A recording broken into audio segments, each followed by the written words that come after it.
Hi, peeps. You're listening to She's My Cherry Pie, the baking podcast from the Cherry Bomb Podcast Network. I'm your host, Jessie Sheehan. I'm a baker, recipe developer, and author of 4 baking books, including Salty, Cheesy, Herby, Crispy, Snackable Bakes. On each episode, I hang out with the sweetest bakers around and take a deep dive into their signature bakes. My guest today is Ellen King, the co-owner of Hewn Bakery, which has locations in Evanston, Libertyville, and Winnetka, Illinois. Ellen and her bakery are known for using heritage grains and traditional bread-making techniques, and she's gained national recognition for her work. She's also the author of the 2018 cookbook, Heritage Baking.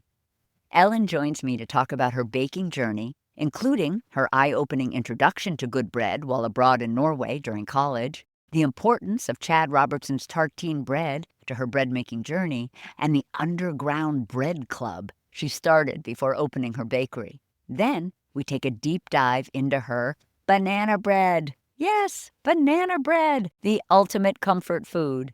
Ellen explains why it is so important to use blackened bananas and shares her tip for extra moist and flavorful banana bread, as well as pound cakes. Spoiler alert, freeze them for a day after baking and before serving. You don't want to miss our convo, so stay tuned. You can find today's recipe at cherrybomb.com. Peeps, have you heard about Cherry Bomb's Jubilee? It's our annual conference for women in food, drink, and hospitality, and it's happening Saturday, April 12th in New York City. I always love being at Jubilee and connecting with other bakers, pastry chefs, and cookbook authors. If you'd like to join us, you can get tickets at cherrybomb.com. If you're an official Bomb Squad member, check your inbox for special member pricing. I hope to see you there. Let's chat with today's guest. Ellen! So excited to have you on She's My Cherry Pie and to talk banana bread with you and so much more. I'm so excited to be here. So first, I would love you to tell us about an early baking memory. Yeah, I was stressing about this question that you were going to ask me. Yeah, I was trying to do homework, like go back into time. Honestly, like in my house, it's kind of ironic, but it would be like Toll House cookies. If my mom mixed those together and that was it. I mean, we'll go into talking about the banana bread, but baking was not a huge thing in my house. Cooking was, like my dad was the cook. A big childhood memory that I had, which also instills sweats in me, is my granny would come to town and we would have to like polish this old tea set, this antique tea set. And then we would have to go and buy lady fingers because we would do a tea party with her and me because I was the girl, and then have lady fingers at the table. That was like our sweet memory. And break out the china. That's our family's china. I mean, this makes me sound like I'm totally posh, which I'm not. Like I have the tea set now and it's in bags in a closet somewhere. Memories that I have is going and having like a tea party with my granny and lady fingers, or my mom baking Toll House cookies. Oh my gosh, I love both of those. But tell me this, why the sweats? Did you not like Granny? Or was it just like stressful to like, oh, am I going to break the teacup? This is so not fun. Yeah, my granny was just like a very formal woman. She was from Omaha. Her granny was from Virginia. She lived in Long Island with my mom, and she went to school in DC. I never saw her without stockings and a skirt. She looked like Nancy Reagan, is how she looked, literally. And so she would come, and it was never warm and fuzzy.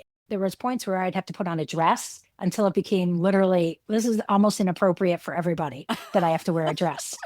You know, like it was so uncomfortable for her, for me, for everybody. But the polishing of the silver was the one thing that I actually kind of liked. I liked the manual work of polishing silver for the tea party. Oh my God, love that about you so much. Would you say that an early baking memory were these fruit breads, the banana bread being one of them, were these fruit breads your mom was making and freezing for you guys and putting in your lunch boxes? Yeah. So my mom loved to make banana bread in particular, where, you know, first it was just banana bread with walnuts, and then she started adding chocolate chips, and especially in the winter months. And she would make batches and put them in like the small little pans. There would be bite size almost. And then she'd specially wrap them in foil and then wrap them with plastic wrap. Sometimes she found fancy paper, like during the season, where you could wrap breads into like festive papers. And then she would wrap it with plastic wrap. And then she would give those out to people. And then we would have them to eat. We weren't allowed a lot of sugar in our house. Like we didn't have any soda. The only white bread we were allowed was Pepperidge Farm, those little thin slices. But otherwise, nothing was really processed except for like the Toll House cookies she would buy, the mix. My brother and I, we'd be like, oh, it's banana bread. And we would sit down and eat like 3 of the little frozen loaves. And you call them fruit bread. Did she ever do like a cranberry bread or like a pumpkin? She would try to do those, but to be honest, none of us would eat them. Yeah. And so they would be in the freezer for a long time. So finally she like distilled it down to like, we're just going to stick with the banana bread because the other ones would be in there and we'd find them as we would be digging for other stuff. We'd find like 2-year-old fruit bread she made. Yeah. And be like, no. I know your mom did not love to cook or really bake except for the fruit breads. But was it a foodie family? Like, did you guys care about food? I mean, you said your dad loved to cook. I was thinking about this because I'm like, I'm gonna be asked these questions about my family, and I'm like, I almost had a therapy session with my AI bot today. So, it's funny. My mom, she cooked for us every night. Like we had a meal that she cooked fresh, right? My dad worked in food actually, but he was food service, right? Like back in the day when, his chefs would be on the line smoking a cigarette and you would probably get the ash in the soup as well, right? And so my dad was like the griller meat. It was always meat heavy. And my mom would cook family dinners for us every night. But I think to my mom's testament, the thing that I really got from growing up in this house with my mom was how to work with my hands because she had a knitting shop. She was a knitter. And so from the young age, my mom was always knitting. So for us, textiles were important. Using your hands and the materials that you used, the ingredients that I used were always important. If my mom were in this current age and on Instagram, she would have like millions of followers because she's just such a prolific knitter and just such a funny character. She did a knitting class at the bakery for all the bakers. And she's like, it was really exciting because they know how to use their hands really well. So they could knit and pick it up really quickly.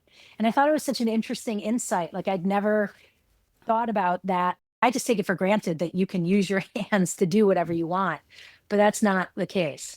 So I know that you didn't love the Chicago suburb that you grew up in, but now you appreciate it now that you've moved back to the area, et cetera.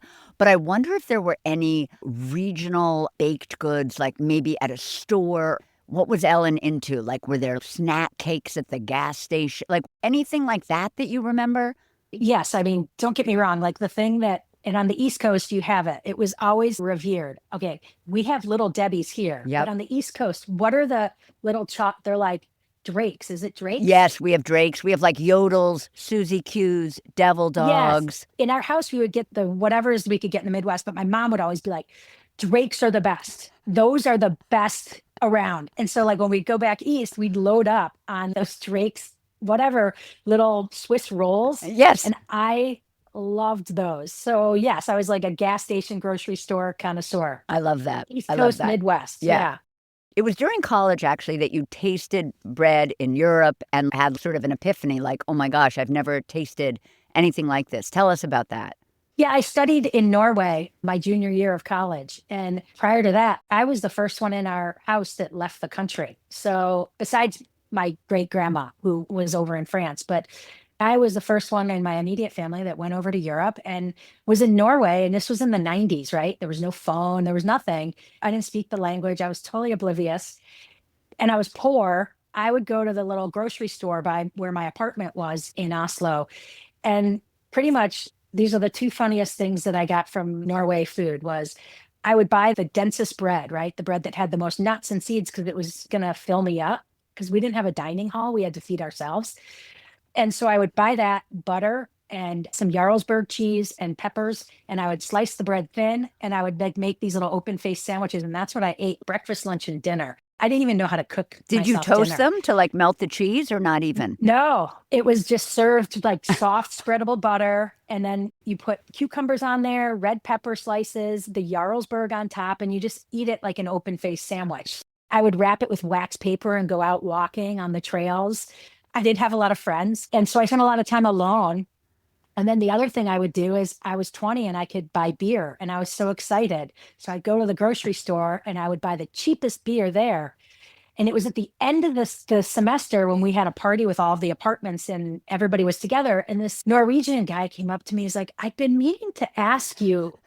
And when I saw the beer in the refrigerator, because we had a communal kitchen, he's like, why do you buy this beer? And I'm like, because it's the cheapest. It's like, I thought that you didn't drink because it's non-alcoholic beer. I've been buying non-alcoholic beer as like a 20-year-old thinking how awesome. And I've just been like spending my hard-earned money. Like, so the beer would incrementally get more expensive, the amount of alcohol in it. That So like is hilarious. right. So, Yes. so like all year, I'm like, I'm this 20-year-old super sophisticated drinking Norwegian beer. But literally, it would have been better to drink soda. Oh my God, I Mhm. love that. Let's take a quick break and we'll be right back. Hi, everybody. It's Carrie Diamond, founder of Cherry Bomb and host of Radio Cherry Bomb. Have you dreamed of visiting Las Vegas? Join me and Team Cherry Bomb on Friday, March 7th and Saturday, March 8th for a special series of events in Vegas. We're hosting a fun party in the Arts District at the acclaimed Velveteen Rabbit Bar. Think terrific cocktails and mocktails, tarot card readings, I will be first in line for that, and the city's best food trucks. Then Saturday at the Wynn, we have a special networking breakfast and panel conversations with some of the women shaking up the culinary scene. Then Saturday night, there's dinner at the brand new Jelena at the Venetian. Tickets are on sale at cherrybomb.com right now. You can buy tickets to the individual events or a weekend pass. We'd love to see you there. Cherry Bomb's next issue is all about love, and I think you're going to love the cover. It features Elona, Olivia, and Adriana Marr, the sister trio that has won everyone's hearts for their positive message of confidence and self-love. The issue is full of joyful stories and recipes. To snag a copy, head to cherrybomb.com or click the link in our show notes, or visit your favorite bookstore or culinary shop to pick up an issue. Now back to our guest. So after college, you went to graduate school, thinking maybe you would become a teacher, but sort of abandoned that pursuit, worked a thankless job. But then after 9/11, kind of shifted gears and ended up in Seattle and sort of wanting to check out the food scene there. What happened? Were you like cooking a lot during your thankless job? And so that was what sort of inspired the Seattle move? How did you even know you wanted to work in restaurants at that point? When I was in high school, I was the kid that I'd have parties at my house. Like, we'd have parties. My parents were gone for whatever period. And my dad always had all these frozen cuts of meat. They had this thing called Marketplace where you could buy bulk meat and it was all packaged like steaks. I'm talking like T-bones and everything. I'd have parties and all my friends would come over and I would be barbecuing these steaks for them as a 16, 17-year-old, right? And I was a horrible student. Like a 1.67 was my graduate. Like I graduated with that. And my dad said to my mom, like, she should go to the CIA. And I was like, I'm not going to go to like a 2-year cola. You think I'm like, like it was such an insult, right? Because it was like food service, go work in food and then, work for someone like my dad. And so I just like would heck no. But savory cooking always brought me the most. I loved it. I was engaged. I worked with my hands. It was hot. It was physical. But I didn't want to do what my dad thought. So I went and studied history, got my master's in history. I met my partner back in Chicago when I moved here after grad school. I couldn't get a job with a master's and a bachelor's in history. And then she got a job with Microsoft that moved us out to Seattle. And so when I got there, I just talked my way into a technology job because I was just like, I'll work here. So I was a trainer for like software, which I really didn't love. And I got sent all over the place to do these trainings. And when September 11th happened, I was actually in Tampa. I was at a customer and they stopped our training because they were a company that actually, they had like high intense skin that they would put on burn victims. So it was called Smith and Nephew. I don't know if it's still around. And they came into our meeting and they said, we have to stop this training. We have to mobilize all of our resources because there's a severe attack in New York and they're going to need all the burn supplies they can. And then I was stuck in Tampa for 2 weeks, just as like a, 26, 27-year-old and really alone in a Hampton Inn.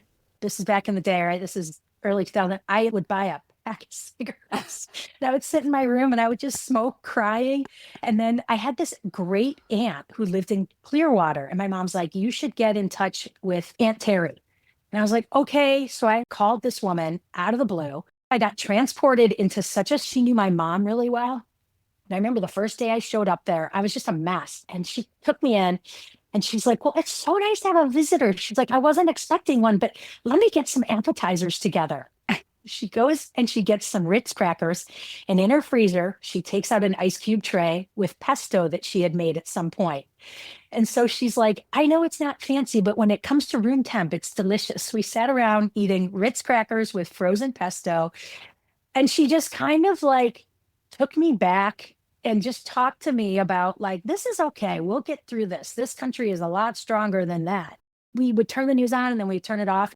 I spent 2 weeks with this aunt I didn't know who filled me in on my family history that I didn't know in the midst of like the scariest time. During that time, I had this vivid dream where I also realized I had absolutely no skills. I had nothing that if another attack or something bad happened in the world, I would be of no use to anyone or anything. And I just felt like I needed to have something that was like not survival, but something, a skill. I'm not going to be a doctor, but food was kind of that thing. And so when I got back to Seattle after a long trip to try and get a plane, it took a lot longer than I thought. I officially quit my job and said I was going to culinary school. Well, everybody had that idea in early 2001 to go back to culinary school and like re-examine your life. And the wait list was like a year. So I'd quit my job a little early and I shouldn't have. I should have kept it for a little bit. But anyhow, I eventually got into culinary school at Seattle. It was a community college, but it was truly like a 2-year program. Most of the instructors had gone to the CIA and worked in industry all over the world.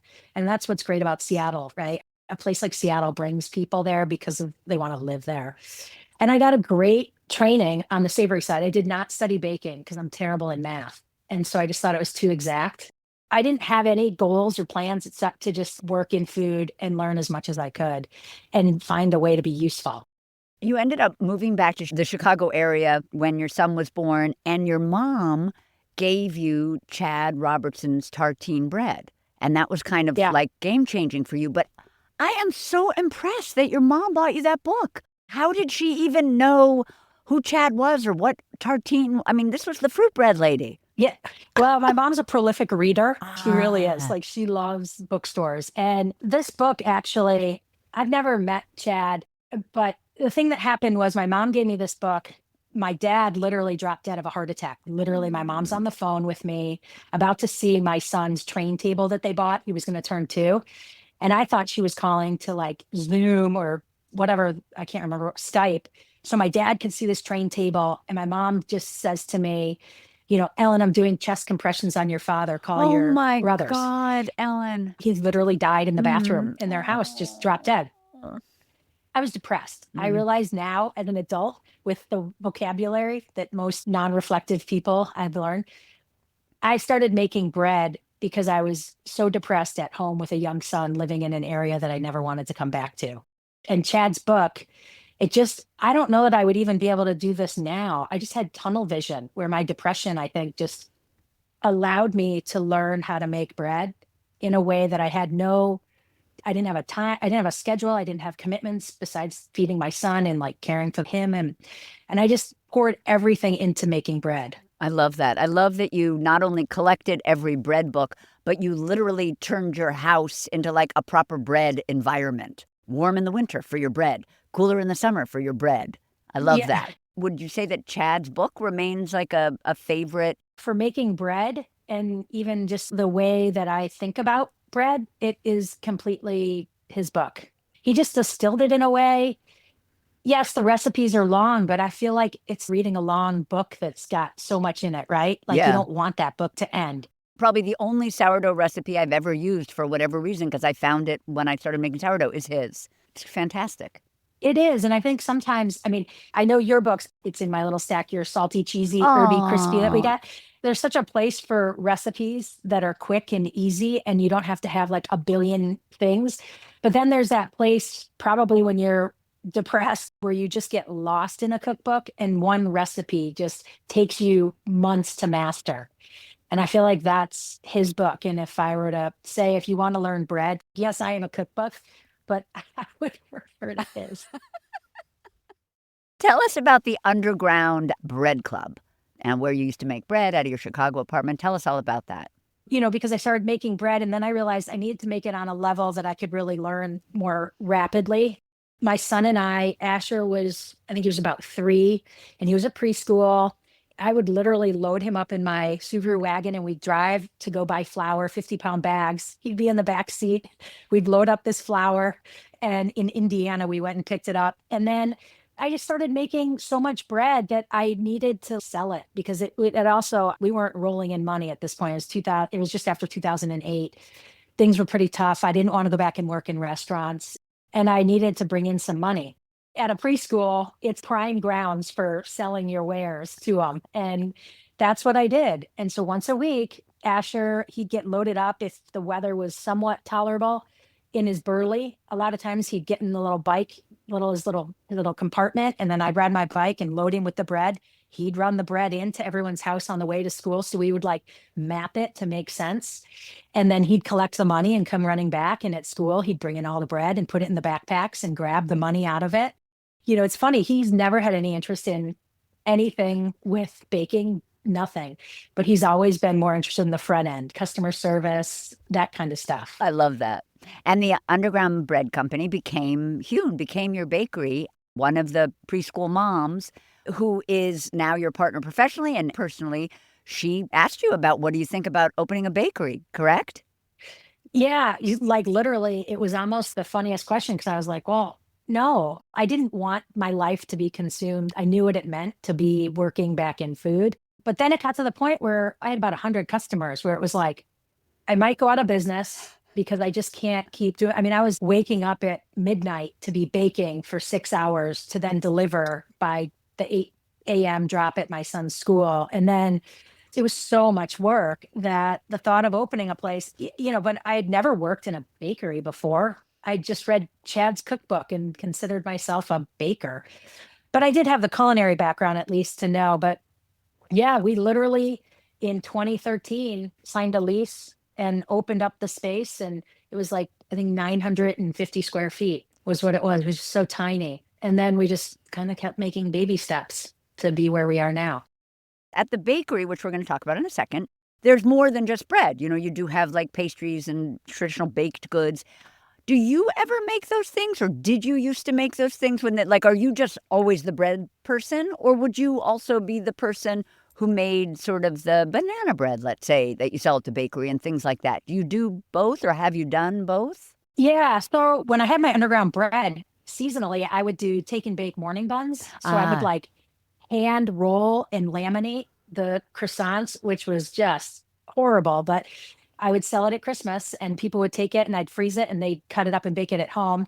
At the bakery, we were small enough that, the first probably 6 years, I was doing everything. Yeah. I had to do everything and be everything. And I will say now, I have a burn on my arm and someone's like, oh my God, did you get that at the bakery? I'm like, no, I got it at my fireplace because it's like, I'm not doing the morning bake like anymore. So my burns are now just from like life, other things. Yeah. Life. Yeah. So tell us about the bakery. I know it's like a rustic Chicago area bakery, specializes in made from scratch breads and pastries and sandwiches. Yeah, it really is kind of just a community bakery where we really focus on being a part of Evanston. We have a location in Winnetka now and in Libertyville, which makes us sound like a conglomerate, but I can tell you we're not. You come in and it just honestly, sometimes people say it feels like you're in a loaf of bread in a way because it's a lot of just warm wood. We use a lot of salvaged wood from trees that had to get taken down from different ailments. Everything in there, we work a lot with local flour from local farmers. So sometimes you'll even see like Harold, the farmer, delivering the grains for us. So we really try and be true to everything that we sell at the bakery is something that I'd be proud to be like, this is the ingredient. You know, sometimes you go into a place and you're like, don't bring them into that. Don't let them see that, right? Where it's like everything in our place. We don't use canola oil because I don't like the rapeseed. It's mostly all GMO. And, we'll use olive oil or grapeseed oil. It's not just about let's make a bakery and sell. It's like, I want it to truly feel like where I'm proud of it at every level. Everybody at the bakery, it's like a team of people that really are very passionate.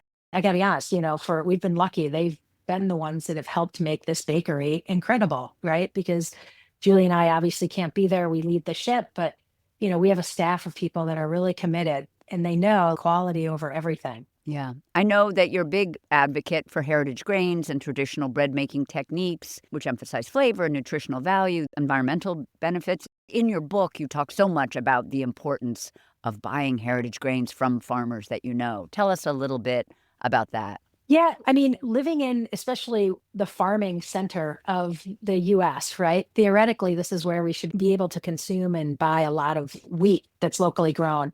But that hasn't been the case. It's starting to come back now. And that's why for us as a bakery, when I opened this back in 2013, it was always important to be able to work with locally sourced flour. So being stone milled and locally grown sustainably. And the market has honestly, in the last 8 years, it's really grown. It's incredible to see. We have Janie's Farm, which is 2 hours south of us. We have Meadowlark Farm, which is in Wisconsin. I mean, there's so many farms now that are growing sustainably grown wheat. We say heritage because the varieties that they're using are able to be grown without synthetic inputs. So they're not adding nitrogen and fertilizer and pesticides and insecticides. And that's so especially important now with climate change, where you either have flooding or you have drought. There's wheat varieties that are tolerant of excessive water, or there's varieties, especially in California, that can deal with drought. And so finding your local farm to source the wheat from is really important. But, the thing to remember is it's harder to buy flour. They have to be able to mill it in a way that makes it applicable for a home baker. So just because someone's growing the wheat, they have to be able to have like a stone mill set up where they're sifting it so that if you want more of the bran and germ sifted out of it, you're getting a whiter flour, still stone milled, where you're still getting all the nutrients, but it's going to work well in your muffin recipe. And I think that's part of the barrier to people is you can't just use a conventional recipe and swap in locally grown wheat as easily. It's totally doable, but you have to make some adjustments with the hydration for every recipe. I think this is a good segue into the book because I feel like the intro to the book is this incredible, I mean, it's totally pulling from your history background and your baking knowledge because it's this incredible history lesson about like farming and wheat. Tell us a little bit about the book. So this book, God, it feels like so long ago. I shouldn't say that, but anything before the pandemic, it's like BP, right? Yeah. It's like just something foreign. But the book I felt was really my love of history and my love of learning about farming and then baking and kind of bringing awareness to people, because this was in 2019 that this came out, right? So bringing awareness that you have farms that are growing wheat, they're not even bringing that wheat to market. It's just a cover crop. And so the more the consumer can actually start demanding that they get local flour, the more these farmers, first off, will be able to make a better living, but also it's better for our environment in every way to be eating this flour locally. It also tastes better. So I talk in the book about different varieties that we've played with. And all over the country, sometimes farmers reach out to me about a variety. A lot. I mean, there's literally, I talked to one agronomist who said there's probably 100,000 varieties of wheat, maybe even more. And I'm only aware of probably like 200 varieties, right? There is wheat that can be grown all over the world. And it really is honestly an easier crop to grow than so many other crops that are grown in this world. So this is a book that, the home baker can take and maybe start exploring in their local area and have some recipes as a foundation to be able to just kind of have fun and connect with their community. Okay, now the banana bread recipe. You serve this in the bakery, but I had a question. Is it by any chance like your mom's recipe, except with different flour? It is. It's pretty much that recipe. Yep. It's my mom's recipe. We use different flour. So in this one, we were using turkey red. At the bakery now, we're using the Janie's Mill all-purpose flour, which is a blend of, I think it's a warthog wheat and Edison wheat. Sometimes it changes seasonally. So I would say pretty much any flour that you can get that's sifted. The thing that gets confusing is when you say all-purpose, it's really a term that's meant to just be able to be used compatible for a lot of baking goods, right? But it really is a sifted wheat that you're getting. You could use it with a whole wheat, but I like my banana bread a little lighter and airy than 100% whole wheat. So that's why if you're getting a slightly sifted wheat, you'll still get the bran and germ, but it'll be a little bit lighter. This particular recipe calls for this hard red wheat heritage flour, such as turkey red. But you would say for somebody that wanted to make this recipe, but they wanted to use a heritage grain, just to be sure that whatever they use, they sift? or be careful of what you purchase. Talk to the farmer you're purchasing from to make sure it's going to kind of behave in that more like finely milled all-purpose way. You could home sift it if there were some flakes of bran and germ, but you're still not going to be able to sift it at a level that, like at the mill, they can. So just ask them, do you have a more sifted wheat that you would recommend? The hard red relates to really kind of like being a little bit of a higher protein Yep. in it as well. What they would call their all-purpose at the farm would be perfect for this. Okay, great. So first things first, we're going to heat our oven to 350 and we're going to butter an 8 by 4 inch loaf pan. Do you have like a favorite kind of loaf pan? Is it just restaurant supply that you guys use at the bakery, or do you have a company you like? We use the restaurant supply ones at the bakery, but what I like at home are the Nordic. I do like the Nordic pans. They're consistent.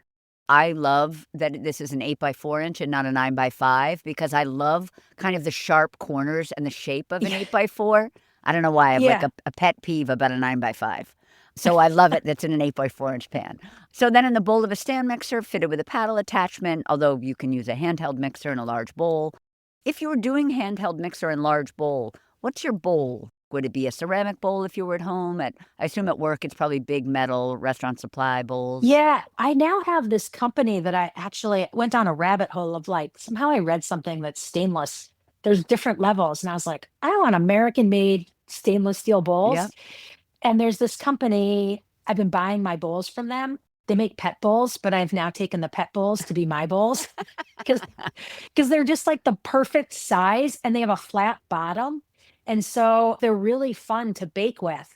And Oh, I they're love that. made in Pennsylvania, I think is where they're made. I love that. We're going to beat together some unsalted softened butter and some sugar. I assume the sugar is granulated? And yes, I do like fine cane sugar. It's the Domino. I like Oh. Domino. Nice. So we're going to beat some unsalted butter and fine cane sugar on medium speed until the sugar crystals have dissolved, about 3 minutes. And are we looking after these 3 minutes for something light and fluffy? Are those sort of our visual cues? Remember, my mom made this recipe, not to disparage my mom, but, just assess it. It looks okay. Move on. Go for it. Don't overthink it. Then we're going to add some Mhm. eggs. Do they need to be room temp or just kind of grab them from the fridge? I mean, as a baker, I would say room temp works better. But again, this is the Naperville banana bread. Yep. Just take your eggs and throw it in there. This is Yep. the 1990s. So we're going to add our eggs. We're going to add some vanilla. Is there a brand of vanilla that you like? I like Nielsen Massey. Yeah. We're going to add our vanilla and we're going to beat until well combined. Then in a different medium bowl, we're going to sift together whichever kind of heritage flour we have found from our local farmer that sort of gives us an all-purpose vibe. We're going to sift that together with some fine sea salt and baking soda. Now, if your farmer has given you a flour that he or she says, oh, this is the texture of all-purpose, do we need to sift? Like, would your mom have sifted when it was all-purpose? No, for Okay. sure. I mean, yes, the little hand, no, Yeah. she wouldn't have sifted. Yep. And you don't, unless you see clumps, Don't I worry wouldn't about sift it. Okay, perfect. No, don't worry about it. Perfect. So we're going to whisk together the fine sea salt. Do you ever use kosher? Don't use kosher. Okay, interesting. I don't know. I use sea salt. I Yeah. like the size of the granules. Yep. So we're going to whisk together our flour, some fine sea salt, some baking soda. Now we're going to add these dry ingredients to our butter sugar mixture and just mix on low speed just until no visible traces of flour. Obviously, we don't want to overmix. And then with the mixer running on very low speed or on low speed, we're going to add very ripe bananas that are mashed and almost black. Do you mean the skins are black? Yeah, yeah. And you say that the black is great because the bananas get sweeter and softer as they ripen, and then the bread actually bakes up better. It does. It adds that moistness. You'll have a moist Yeah, interior. yeah. And the flavor Yeah, is there. it's so good. And I love you have a little pro tip. You can ripen your bananas on the counter, but you can also stick them in a brown paper bag to get them Yep. as black as you want them. So we're going to mix in our bananas until just combined. And then off the mixer, we'll fold in some dark chocolate chips, maybe some walnuts. When you serve this at the bakery, does it always have chips and nuts? Or do you serve it both No, ways? we don't add nuts or chips in it Oh, wow. because our customers really, I thought that everyone would prefer it, but they prefer banana bread without the Ah, chocolate chips and the interesting. nuts. Yeah, we don't use the nuts in it. If we were putting the walnuts into the banana bread, would you toast them first or not even? I would, but this is the 1990s Yeah. banana bread, so we don't toast them. We just throw it in. Then That's we're it. going to pour the batter into our prepared loaf pan. We're going to bake for about 50 minutes until golden brown. Do these heritage flours, will it change the hue, the color of the bread at all? Like, will they be slightly darker than maybe if we were using commercial all-purpose? It'll be slightly darker. Yep. Okay. It'll be a little bit darker hue. And then we're going to use a metal skewer or a toothpick, insert it into the center. We want it to come out clean. 2 questions. Sometimes I feel like with a metal skewer, it's so smooth. I like a toothpick or a skewer because I like it if it can catch a crumb. Because I also worry about overbaking things, so I like to see a crumb on my toothpick. In the bakery, are you metal skewer or are you guys toothpick? Yeah, we metal skewer. And Yeah. never, you don't want any crumbs. You like to see things come out clean. Yeah. Yeah. We like to have it come out clean because customers will complain. If they Right. think it's Too gummy raw. in the Like, center. yeah, gummy. Yeah. Yeah. I also think professional bakers, people that are working for you and you yourself, there are so many visual cues and so many feel cues to when bread or any baked good is ready that maybe we're even less reliant on what the skewer is going to look like anyway. Whereas I feel like Yeah. at home, I like to instruct people to get a crumb because I feel like people overbake everything and I hate overbake. Well, that's true. Yeah, I think that's valid. So now we're going to let the bread cool in the pan for 5 minutes, run a knife around the edges of the pan, carefully tip the loaf out of the pan, and cut into thick slices. And I love that you say to serve it warm or at room temp. At the bakery, are you serving it at room temp? Room temp. Yeah. Yeah. There's like a thing we do with our pound cakes and our banana bread that actually helps make it stay even just kind of moisture is once we make them, we'll let them cool and then we'll wrap them and freeze them for a day or 2 and then pull them out. The lemon pound cake in particular, we'll soak it. We'll put some soaker in it, freeze it, and then it kind of just like in the freezing process, it breaks down kind of like structure in a way and it makes it nice and soft and moist. And the same with our banana bread. Yeah, that's a really great tip. I have actually heard that, certainly with like an oil-based cake, there's certain things that you bake that are actually better the next day.